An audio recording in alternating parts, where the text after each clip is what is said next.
You can apply settings to a whole folder, that sort of thing. You can say like, oh, all these are too warm, make them all. That sounds very helpful. Yeah, really helpful. Oh, sorry. You're okay. Okay, so we want to open this photo.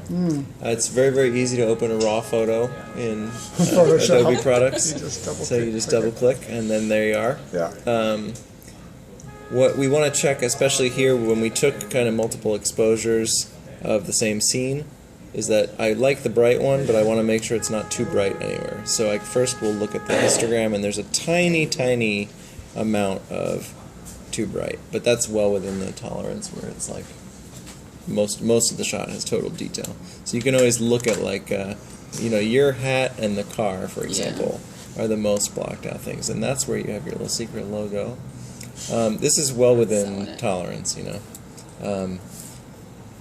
We're going to definitely want to bring up things like the shadows, which get super dark, that sort of thing. So, but generally this photo is great. So first thing to do is to look at white balance, and it's actually pretty nice as shot, but if you go to auto, you get a pretty good look of how the range. So that got quite a bit warmer. All these controls you can tab through, and I kind of follow the order that they give you. But when you're in any one, you can just move up and down, and it's really subtle. If you hold down Shift, you move by much bigger steps. You can see how warm that gets really quickly.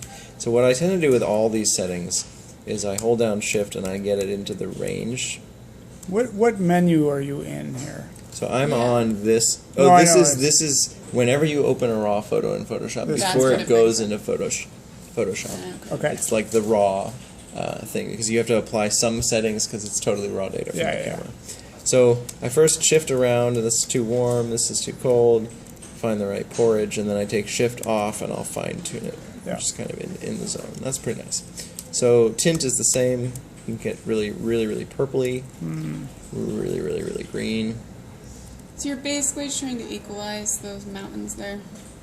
I'm not looking ever at the mountains. With things like white balance, you'll tend to just roughly equalize the thing when a photo like this has representation across all colors. Yeah. But trust the image more than trusting that. Kind of, it will develop your eye more than it. So I'd say somewhere around that's pretty nice. You could pretty easily go a whole 10 and not really notice much here. Next is exposure. Exposure is the main thing that you really want to set first before doing all these other things, because these other things are all relative shifts within the overall exposure. So if we go like, obviously too bright, and when you do the shift thing again, it's by half stops. It was pretty close where it is. I would say we can bump it a little more, just so we can get a little more detail out of the faces and stuff like that. And we'll probably crop it in a little bit to get more detail out of the faces. Recovery is when there are things that are too bright, it recovers as much detail as it can possibly. So, you look at the things like the car, and so we'll zoom in for that part, and we'll look at the hat and the car. As we do, if I increase recovery a lot, you see how it brings those down, and now they're back out. So it's just to try to bring detail back into those things. So we can look at this and the car and all this sort of thing, and recovery. And it's not really critical here because it doesn't really matter, but we can do a little bit of that.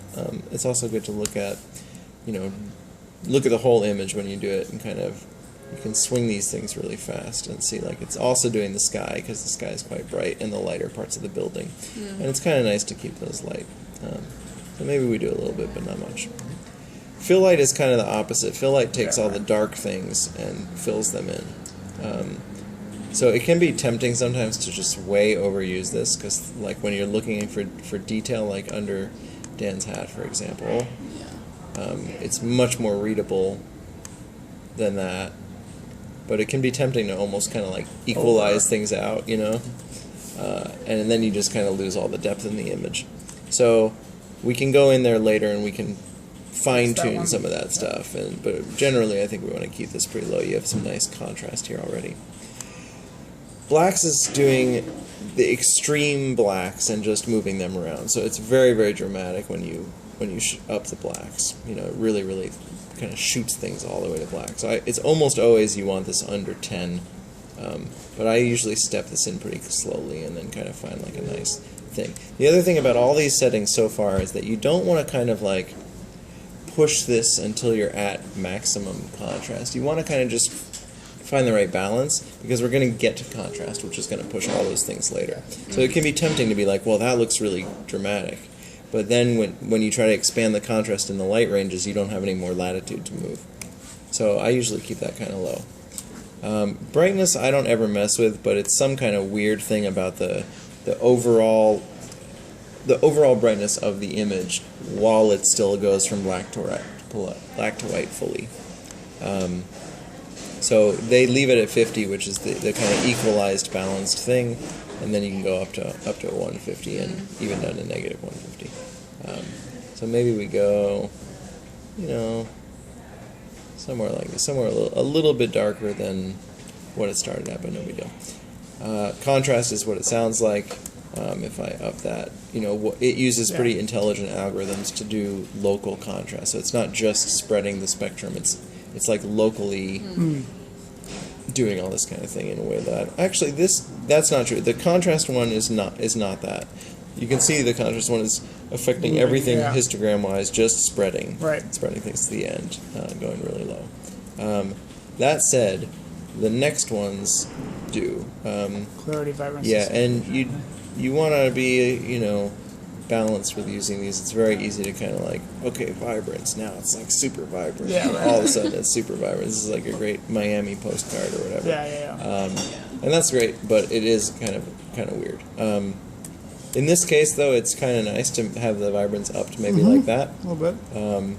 Saturation, vibrance and saturation, I don't really understand exactly the difference, but if I go back to vibrance at 0, saturation acts just by pushing the color channels to as much color as possible. So you really don't. Well, it's like it's yellow and it's blue and it's everything. It's just like whatever color the thing was, it's fully saturated. So once again, if you want things to be a little more saturated, it's pretty nice in cases like this, which are not very colorful photos. It's kind of like mostly city tones and grays and things like that. So all of this stuff, if I were really working on like an art print or something like that, I would have done that, and then I'd start at the beginning again, and I'd iterate again, because all these tweak settings change how you see the color temperature and stuff like that. So we can go, and you can get a little more taste of, now it's easy to see that there was actually a little bit of orangeness left in the image once we kind of push the saturation and things. So this is it. I should have checked one other thing, which is that I blinked. Your eyes are closed in a squint. That might be true of all of them. Dan's are in the shadows, so they're open. There's a little squinting there. I don't really mind if my eyes are closed, so we can go with this one. Sure. It's going to work great. Well, we can mess with the other ones later. Yep. Now that we're going to know exactly how to do them. Now you open it, and now you can do whatever you want. And I'll run you through maybe just the one or two things that would come up. The first thing I almost always do is a curves adjustment. So you go into the adjustment layers, curves. These are all non-destructive, and this gives you your contrast curve over the whole image. So for example, I can take this end and I can pull it to the left, and it means everything above where I'm at will go straight to white. So like it pushes a lot of stuff all the way to white. And in reverse, anything below this will go straight to black. Now, I can add a little curve like this, and it'll tend to darken a little bit the darks, and it'll tend to raise a little bit the white. So it kind of acts like contrast, but you have really, really large amount of control here. Mm-hmm. Yeah, it can be a compressor, it can be an expander. You can do the opposite and kind of really tone it out. The other nice thing about this feature is there's this hand button, and you can go in and you can click somewhere in the image, and as I drag around the image, you can see it knows what brightness I'm looking at. And I can say, well, I want the windows to be brighter, and so I can actually click and raise that part of the curve and lower, for example, the rest of the building. So now I've separated out, and ignore the rest of the image, I've separated out the building from the windows. If I undo that, you can see how much more they're separate. And that's just because those 2 points are really close to each other. So you don't want that here, but I'm just kind of running you through it. I almost always will add some small amount of contrast increase. You know, and kind of just by massaging, shift kind of works across the board. Yeah. Just kind of massaging where these things are, you can start to really kind of fine tune what you want. And the other thing, you almost always want to Command J and make a copy of the original so that you can do whatever you want in a non-destructive way. And then I guess I'd say let's go in and, for example, let's raise up the shadows in Dan's eyes. So you've got, you know, it's a little dark to see his eyes. We can go in here. The O tool is it's basically all the dark room tools that you would do, dodging and burning. So you can shift O through these tools, and you can see this is a burn where you let more exposure happen. This is a saturation thing, and this is a dodge. So we're going to dodge, which is going to brighten this up. And you can select to dodge only the shadows. I'm going to do this really drastically at first, like really high exposure.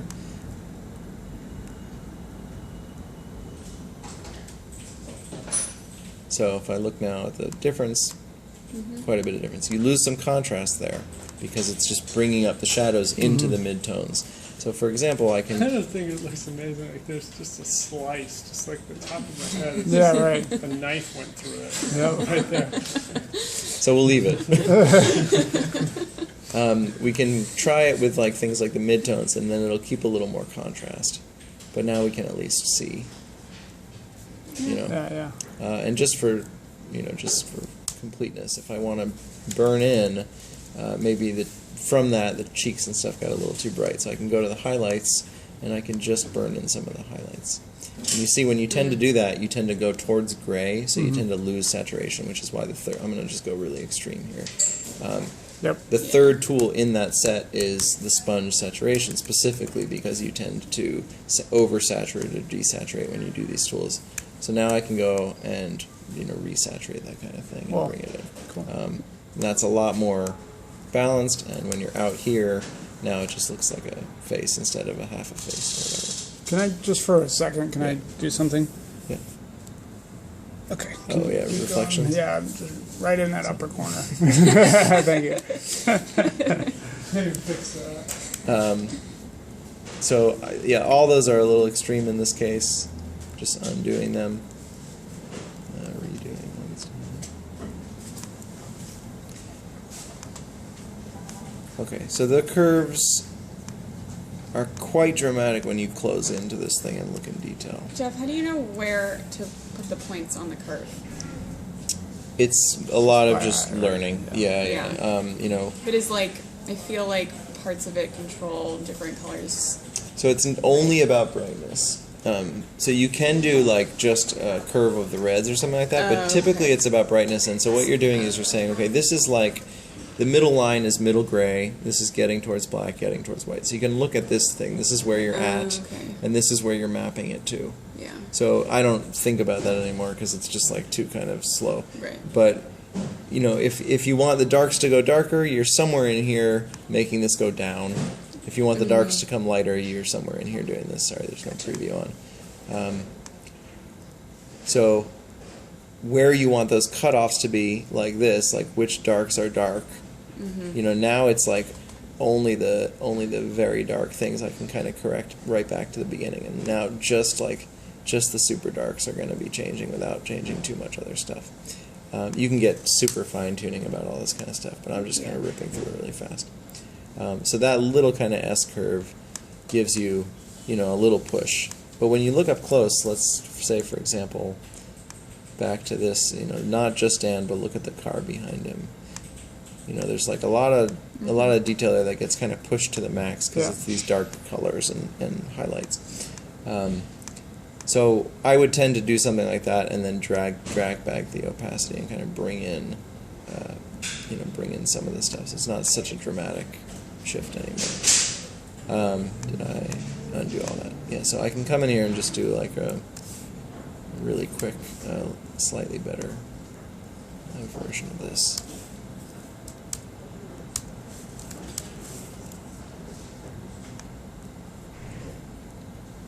I think man, just like that's- that's yeah. enough, you know. Yeah, and we're talking about something that's going to be this big. Yeah. So, Right. We're gonna blow this up huge. Huge, It's gonna be huge. a banner on the front of the whole building. So, well, one thing that you could do. Yeah, I mean this works. This works as is. Let's talk about things like cropping. C is the crop tool. You can set your ratios here either by pixel, in which case it'll crop it and then immediately resize the image, which you usually don't want. You usually want the aspect ratio. So say we're doing something like 7 inches by 5 inches. Now as I drag, it's always going to hold that aspect ratio.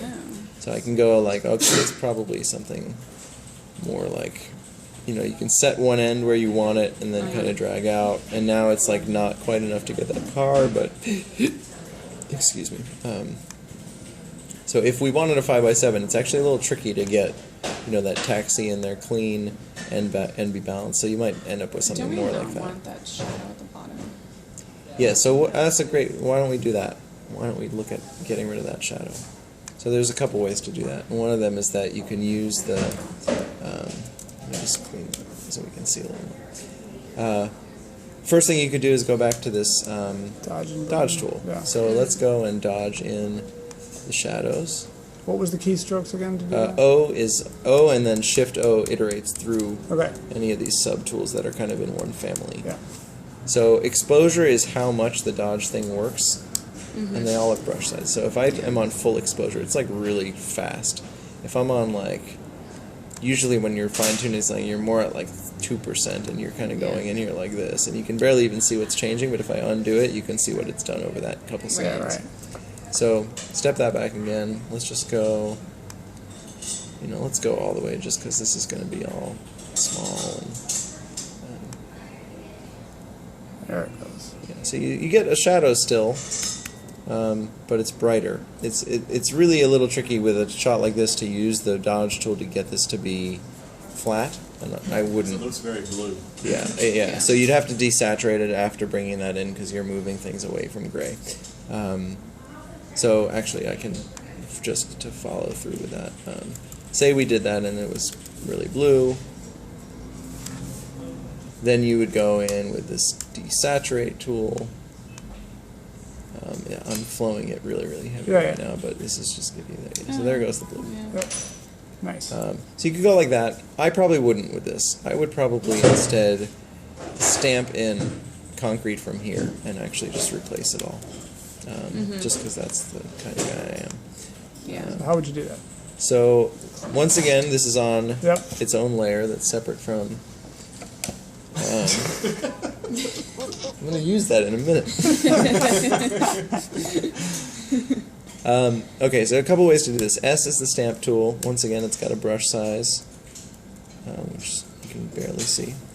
So option, when you start the stamp tool, lets you decide where you're sampling from, and then it kind of shows you where that will go. Yep. And then once you start dragging, it's going to keep using, it's going to move from that sample point.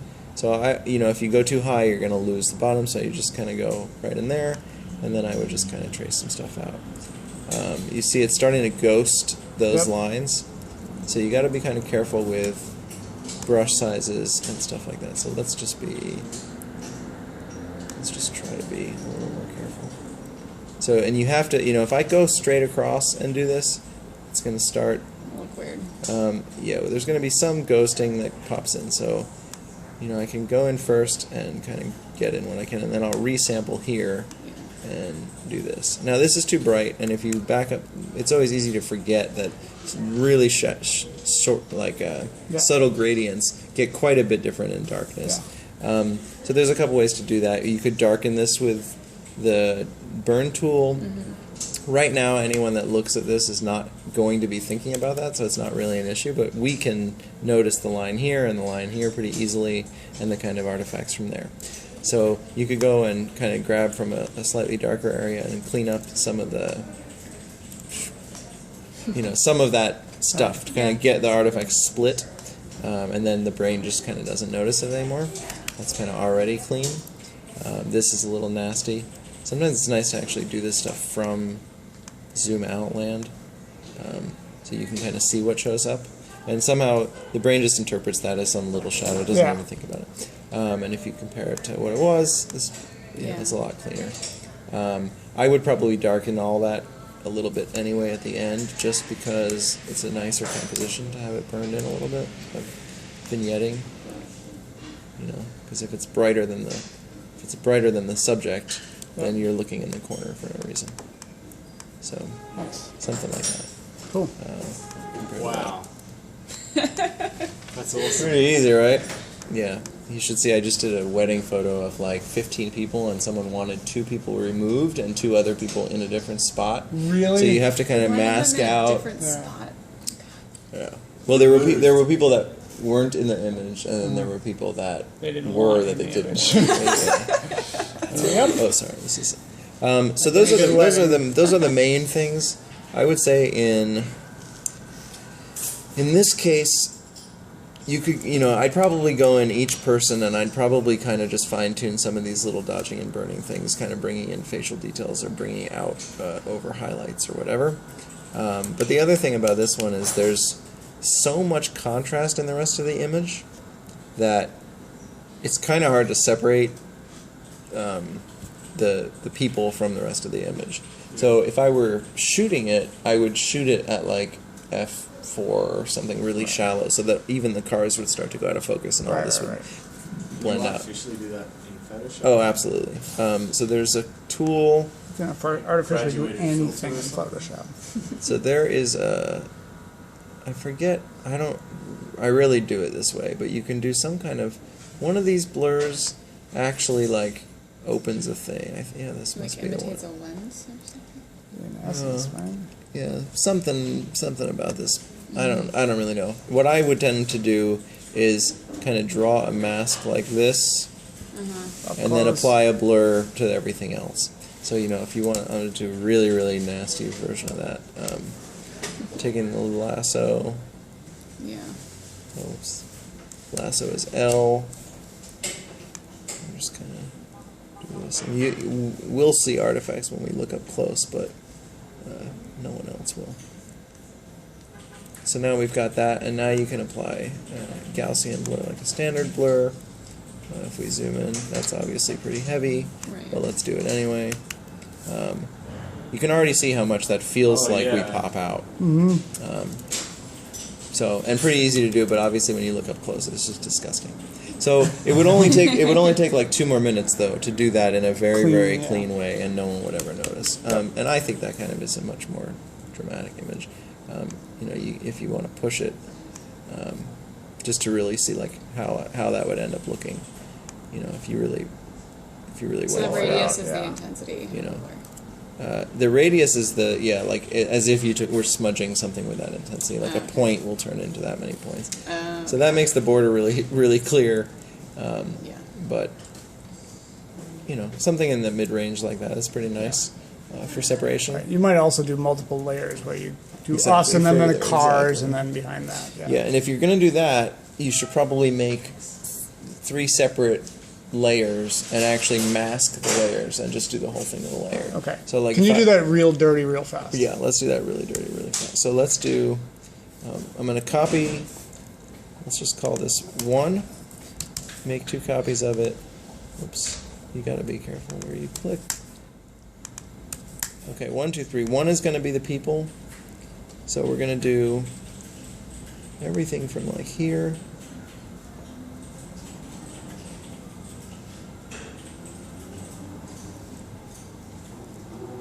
Oops, I lost that. So That's let me add that in. The people only, and if you have something selected when you make a mask, which is this button down here, it will automatically mask only what you selected, so you can see that that selection gets applied. Yeah. So if I just show that layer now, that's what we're looking at. Okay. So 2 is going to be all the middle cars and stuff like that. So I'll be a little more generous just so we can see it really clearly. And I'll mask that, and then 3 doesn't need anything. So now, the other thing, you have to put them in the right order so that they're actually covering each other. So let's start with 3, and let's really, really blur the world. Heavy, heavy. Gaussian mean. It's using a Gaussian profile to do the blurring. So if I have 1 red pixel in a sea of white, it's going to make that red fade to white in a Gaussian profile. I see. But it's doing that with every single pixel at the same time, so then it's overlapping everything. That's why there's all of these. So this is super dramatic, like overwhelmingly strong. There's a ton of these forms of blur. You Yeah. can do motion-oriented blurs and that sort of thing. So that's the middle. That's the front, and the middle one we can blur as well, but we'll do it a lot less. More like that. And now we have some serious depth. Yep. You could even probably get away, let's see, I'm going to try to get away with this boundary becoming less visible. And the way I would do that is I'd take the mask, this middle mask, and I would brush it into like a fade. Because that boundary was just Where did you hit to brush it? B is for brush. Okay. And you can, when you do a brush, you can set the hardness of the brush. Yeah. So if I make it super soft, then it really fades. And now it's really kind of hard to see where that's happening. Whereas over here, it's really, really easy to see where that's happening. So you can really kind of go in there and fine tune some of these things. And that's obviously a whole other Yeah. set. So you could do the same thing here, where you kind of went in and kind of traced some of those lines out. And you know, I could just draw in from that blurred layer too, and kind of clean it up as I wanted. So that's one way to do this, and suddenly we're looking at like a much more depth-oriented feeling. And I would say that if we're going to make a postcard like this and send it out, we Might as well. might as well dramatize it a little bit. It's nice, not that much, but Yeah, the blur's a little much. yeah. But, But this one, sorry, that blur is kind of Yeah. nice. Really, you know. So you just have to work that boundary out, and then suddenly it feels really poppy. The other thing you can do is with that kind of separation. Why don't we just do? Let's just remember where we're at. Okay, so this is the clear people. And then this is the middle stuff. And then this is all the crazy blurred background. So let's just cancel that mask and make, delete mask. Let's get rid of the back. And so now it's just the front and the blurred middle. Let's do another way that you can kind of create separation. This is a little more like photo trickery, but if you do it subtly, people won't notice. And that's just to change the saturation. We can do a couple things. We'll play with both of them. We can do the saturation. If I go all the way to 0, it's black and white. It's obviously pretty clear that there's a trick up. Yeah. But if I go, you know, somewhere like that, you don't really notice that a trick is being played. It just feels like the background is not as saturated and dramatic as the front. other than the taxi. Yeah. Taxi gets sliced up. Yeah. Right, But, exactly. yeah. Exactly. So, you know, you could fine tune all that kind of stuff. But it Yeah. really Yeah. really is toning it down. It's just in a way that you don't really notice. You Right. could also do the opposite to the front and saturate Yeah. the people and that sort of thing. So that's one way. And the other way is we could do it with contrast. And we could just take the contrast or the curves if you really wanted to fine tune it. I always can't find it for some reason. So we could just take the contrast down. You know, there's high contrast, there's low contrast. Just graze it out a little bit more. So it's quite a bit, Uh-huh. but it's not something anyone would notice. Yeah. It just looks like the way the world is, but all of a sudden there's a higher feeling of separation. Yeah. So if you wanted to go to the max, you could do that with saturation too. You know, the saturation you could push all the way and people would notice, but a really, really slight amount of color.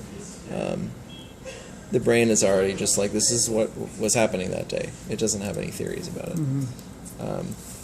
So there you go. Cool. That's how you make semi-professional photos in Photoshop. This taxi line, I think, is the key. You know, I think. Yeah, that's But you know, look again how easy I like that reflection. easy it is. Yeah. Star. right Pretty off nice. first. Yeah. Yeah. Just to see just like how easy it would be to go in here pretty fast and So you're brushing with, I feel like I've only brushed with color. You know what I mean? Exactly. So What this are you is brushing brushing with? into the mask layer. Yeah. I'm brushing the Yeah. where the blurry layer is So you shining just have to through. have the mask selected there. For Exactly. That So if I switch to happen. that, all of a sudden I'm Right. brushing in the world, but it's only going to show up where Yeah. it can show up. But the mask itself is, Very where does that cool. blur exist? Super powerful. Yeah. If you're going to do multiple different effects and stuff like on different layers, you generally want to make a really clean mask once, and then use that. You don't want to have to kind of like do this with every time you apply effect, like kind of Right. paste it in everywhere. Right. But yeah, so that's all relative to the original. Yeah. Huge. Huge. But still subtle, like from here, still kind of subtle enough that it's like, oh, this is just a weird poppy photo. It doesn't feel Yeah. too pushed. Like, Yeah. you can tell, but yeah. Right on. Any